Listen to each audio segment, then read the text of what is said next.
Good evening, San Diego, and welcome back. Well, temperatures are heating up across the country and the county, and safety is top of mind, especially when it comes to protecting your home. Join us now to discuss the San Diego Fire Rescue Chief, Colin Stowell. Chief, so good to see you. Thank you for being here. Thank you for having me, Teresa. Our pleasure. The City of San Diego's website is so informative when it comes to fire safety, sandiego.gov. So let's talk about that. We're talking about heat and fire safety. Let's first start with protecting your home. Sure, and we've always said that, protecting your home is a partnership with the fire department and your responsibility. Preparing your home, defensible space, as we say, 100 feet out, clearing all that brush and anything that can catch fire. But other things that we tend to see collected on the side yards, the boxed eaves, some of those things are often overlooked on that side. And so, yes, our website has a wealth of information on checklists, evacuation plans, things you should be prepared.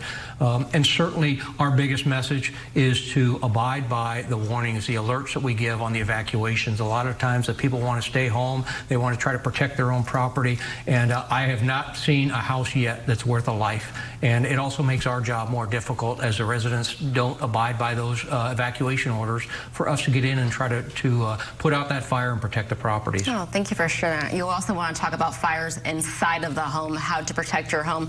Should every home have a fire extinguisher? Absolutely. And where do you place it? In the kitchen area is certainly one, in the garage area. And if you have a two-story home, you should really have one upstairs as well, because sometimes you might not be able to get downstairs in time to get it and bring it back upstairs. And so we certainly recommend that you have more than one available to you. Yeah, we're talking about those kitchen fires as well, and also with the dryer fires. And people don't know what to do when they do have a kitchen fire, and kids don't know how to respond as well. Correct. And a lot of those either tend to be in the lint, and cleaning out your lint on the exhaust there is one thing you can do. And if it's an electrical fire, and certainly disconnecting your electricity if you sense that it might be an electrical fire. And how important is it to have an emergency kit and also a fire escape plan? An escape plan is very important, especially for families with young kids, to kind of already talk through that, where you're going to meet, what the plan is, who you should call if the parents aren't home to coordinate that spot.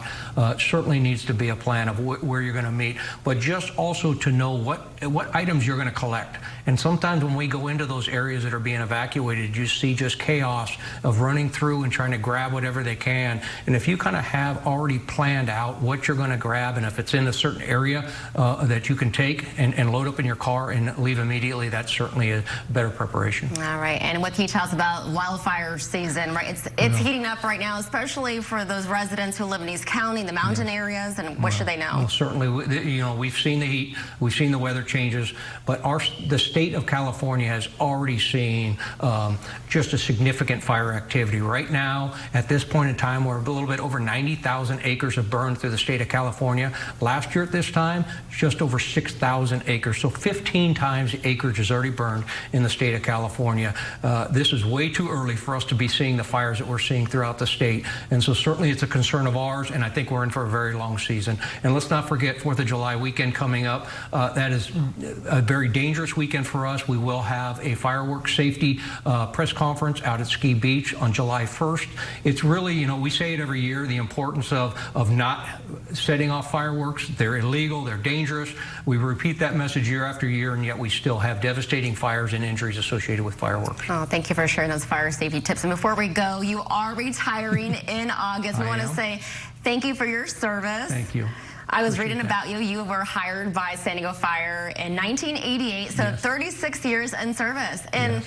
It can't get any more local than this, because you are from San Diego, and you went to Miramar College to get your fire science degree. Yep. Then went to San Diego State, and then went to the National Fire Academy. Yep. We wanted to thank you so much, and it's always been a pleasure working with you. Well, thank you. It's been, I feel very fortunate for the career, and certainly the men and women that I get to serve with every day. And you have served every rank in the department as well. Yes, I have. So I've experienced all the aspects of this department.